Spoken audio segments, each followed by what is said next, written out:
Hello friends, myself Ravikant Pandey and आप लोगों का मेरे चैनल मैथ योर माइंड में हार्दिक स्वागत है। इस चैनल में मेरा बेसिक मोटो ये है कि हम उन लोगों तक मैथ को पहुंचा सकें जिन लोगों तक ये इजीली अवेलेबल नहीं है। जैसे कि जो लोग रिमोट एरिया में रहते हैं या जो लोग हमारे ऐसी जगह पर रहते हैं जहाँ पर कोचिंग्स अवेलेबल हैं, लेकिन उन कोचिंग्स में जो टीचर्स वगैरह हैं वो उस लेवल के नहीं हैं जो कि मैथ को क्लियर कर सके या उनके कॉन्सेप्ट्स क्लियर कर सकें। प्रयास रहेगा कि मैं कम से कम फार्मूला का यूज़ करके मैं मैथ को सॉल्व कर सकूं। सो आप देखेंगे कि किस तरीके से हम जो कॉम्प्लेक्स से कॉम्प्लेक्स क्वेश्चंस हैं, लाइक प्रोबेबिलिटी है, परम्यूटेशन कम्बिनेशन है, एंड ऐसे ही कई सारे अलग तरीके के जो प्रॉब्लम्स हैं उनको हम किस तरीके से बिना फार्मूले के जो है हैंडल करते हैं। सो इस चैनल में मैं टाइम पर जो है सुझाव देता रहूँगा आप लोगों को कि किस तरीके से एग्जाम्स वगैरह आपको क्वालिफाई करना है, आपको क्या पढ़ना चाहिए, आपको क्या नहीं पढ़ना चाहिए, ये बहुत ज़रूरी होता है। या आपकी डायरेक्शन गलत है और आप कहीं पर क्वालिफाई नहीं हो पा रहे हैं। सो कई सारे कॉम्पिटिशन्स क्वालिफाई करने का मेरा एक्सपीरियंस है। आप लोगों को जो है मैं कंपटीशन क्वालिफाई करने से लेकर के इंटरव्यू देने तक की सारी चीज़ों को इस पर डिस्कस करूँगा। And starting with the basic math, it is like plus minus multiplication division. उसके बाद बेसिक जो न्यू है वो एक बार अगर बन जाती है ना, देन उसके बाद में उस पर दीवार खड़ी करनी, यानी उसके बाद में मैथ को हम ऊपर लेवल तक, किसी लेवल तक जा सकते हैं। बट अगर आपकी जो बेस है, यानी कि बेसिक अंडरस्टैंडिंग है, दैट इज न्यू जो है, वो अगर कमजोर रह जाती है तो आप कितना भी प्रयास कर लो, आप मैथ को या किसी भी सब्जेक्ट को ऊपर तक नहीं ले जा पाएंगे। Okay guys, so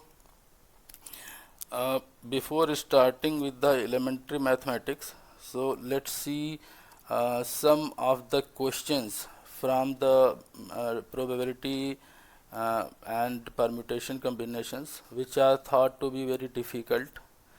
So we will solve these questions just by using the basic elementary mathematics. So let's see how can we solve these questions. So suppose there is a 4-digit number. Okay, suppose there is a 4-digit number, this thing, and somebody asks you to tell how many total numbers will be there of 4 digits. Okay, so 4 digits की आपके पास total कितनी संख्याएं बनेगी, ये question हमारा जो है। तो इसके लिए हमें क्या करना है, हमें 4 पोजीशंस लेनी है। ये हमारी फर्स्ट पोजीशन, ये हमारी सेकंड पोजीशन, ये थर्ड पोजीशन एंड ये फोर्थ पोजीशन है। ओके, सो अभी देखते हैं कि हमारे पास टोटल ऑप्शंस कितने हैं इनको फिल करने के लिए। 0 1 2 3 4 5 6 7 8 9, टोटल हमारे पास 10 ऑप्शंस हैं इंक्लूडिंग 0।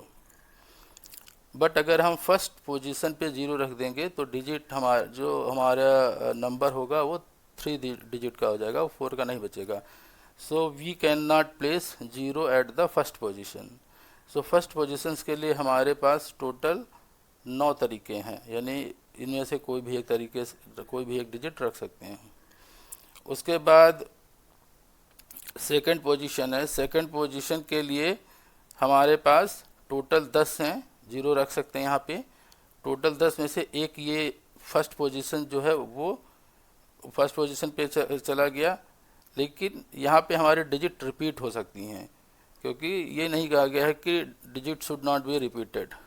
सो इसको भी हम 10 तरीके से फिल कर सकते हैं, यानी 0 भी रख सकते हैं, इसमें से कोई संख्या कुछ भी रख सकते हैं। सेम थर्ड को भी 10 तरीके से रिप्लेस कर सकते हैं एंड इसको भी 10 तरीके से रिप्लेस कर सकते हैं। सो आप टोटल देखेंगे कि ये हमारा 9 है, ये 10 10 10 यानी 3 0 हमारे आएंगे, तो टोटल 9000 जो है हमारे नंबर्स हो जाएंगी। 4 डिजिट की 4000 संख्याएं होंगी 9000 संख्याएं होंगी, सॉरी। सो पहला डिजिट, दूसरा डिजिट, तीसरा, चौथा डिजिट। पहले डिजिट को 9 तरीके से फिल कर सकते हैं क्योंकि 0 नहीं ले सकते हैं। दूसरे डिजिट को दूसरे जो है 10 तरीके से फिल कर सकते हैं। तीसरे को भी 10 तरीके से, चौथे को भी 10 तरीके से फिल कर सकते हैं क्योंकि हम यहाँ पे 0 भी ले सकते हैं। सो टोटल हमारा 9000 नंबर्स हो गए, ठीक है। सो एक तरीका है, बहुत ही सिंपल तरीका है। एंड जब इस तरीके का क्वेश्चन आता है तो काफ़ी कंफ्यूज हो जाते हैं लोग और परम्यूटेशन कम्बिनेशन के फार्मूला लगाना शुरू कर देते हैं। सेम अगर ऐसे ही हमारा दूसरा क्वेश्चन हम लेते हैं कि 4 डिजिट की टोटल कितनी नंबर्स होंगी जिसमें कि डिजिट रिपीट नहीं होनी चाहिए, समझे। जैसे कि यहाँ पे मान लीजिए कि यहाँ पे आपने 2 ले लिया तो अब 2 और कहीं नहीं आना चाहिए। So repetition should not be there. So we like this first position, इसको हम फिर कितना 0 छोड़ के 9 वे से फिल कर सकते हैं। देन एक डिजिट हमारा यहाँ पे फिक्स हो गया। अब कोई भी एक डिजिट हमने जो है फिक्स कर दिया है। अब वो डिजिट यहाँ से हट जाएगा। यहाँ से जब हट जाएगा तो यहाँ पे टोटल कितने तरीके बचेंगे, 9 तरीके बचेंगे, 9 डिजिट बचेंगी, तो 9। उसके बाद में हमारा जो है 2 डिजिट हमारी फिक्स हो गई, एक यहाँ पे फिक्स, एक यहाँ पे फिक्स। अब 2 इसमें से हम कम कर देंगे तो 10 में से 2 गए, 8 बचे तरीके, यानी इसको 8 तरीके से फिल किया जा सकता है। उसके बाद में 3 डिजिट फिक्स हो गई हमारी। अब हमारे पास 7 तरीके बचे, 10 - 3 7। सो ये 7 वेज से हमारी फिल की जा सकती है। अब यहाँ पे 9 मतलब 81 एंड मल्टीप्लाइड बाई 8 5 चल 8 48 8 48 56 56। अब ये बेसिक हमारा जो है यहाँ पे मल्टीप्लिकेशन है। सो आपको बेसिक मल्टीप्लिकेशन आना चाहिए कि बेसिक मल्टीप्लिकेशन हमें कैसे करना है। इसी चीज़ों को हम अब आगे देखेंगे कि किस तरीके से हम बेसिक जो है कैलकुलेशंस को करते हैं। ओके, अभी सेम तरीके से जो है हम एक और क्वेश्चन देखते हैं कि सपोज़ हमारे पास जो है, जो आप 2 हमारे पास हैं, 2 पासे हैं, ये 2 पासे हमारे पास हैं, ठीक है। अब ये कहा जाता है कि दोनों पासों पर जो नंबर्स आ रहे हैं उनका सम 5 होना चाहिए। आपको पता होगा ये सारे क्वेश्चंस बहुत ही डिफ़िकल्ट क्वेश्चंस माने जाते हैं। एंड इवन हमारे जो टीचर्स होते हैं, पढ़ा रहे होते हैं या जो मेंटरिंग कर रहे होते हैं, उन लोगों को भी इन सारी चीज़ों में प्रॉब्लम होता है। सो प्रॉब्ली उन लोगों तक भी मेरी हेल्प पहुंच पाए। सो क्या है, दोनों पे जो नंबर्स हैं उनका सम जो होना चाहिए वो हमारा 5 होना चाहिए। सो सपोज़ हमने यहाँ पे 3 लिया, यहाँ पे 2 लिया, तो 5 हो गया। ऐसे हम 2 और 3 भी ले सकते हैं, दोनों पासे अलग अलग हैं,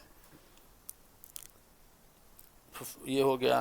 अब और कौन सा नंबर है, अगर हम कहते हैं 5 और 0, 0 नहीं होता कभी भी, 1 होता है वो, तो 5 + 0 1 6 हो जाएगा। ऐसा दूसरा कौन सा होगा, 4 1 और 1 4। तो ये ऐसे होंगे कि जिनका जो सम है वो हमारा 5 आ रहा है। तो टोटल हमारे कितने पेयर्स बन गए, 1 2 3 4 पेयर्स हो गए। तो टोटल हमारे 4 पेयर्स हुए।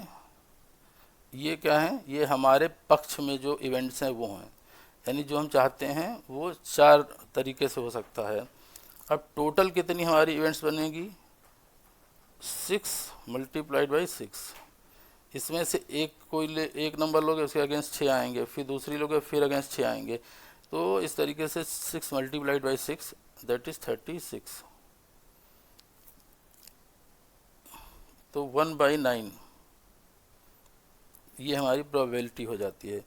तो आप इस तरीके से देखेंगे कि हम बहुत ही बेसिक एलिमेंट्री मैथमेटिक्स का यूज़ करके भी बड़े से बड़े क्वेश्चंस को सॉल्व कर सकते हैं। आपको कंटेंट पसंद आता है then do like it, do share it and do subscribe it, and मुझे अच्छा लगेगा अगर आप कमेंट करते हैं। Thank you.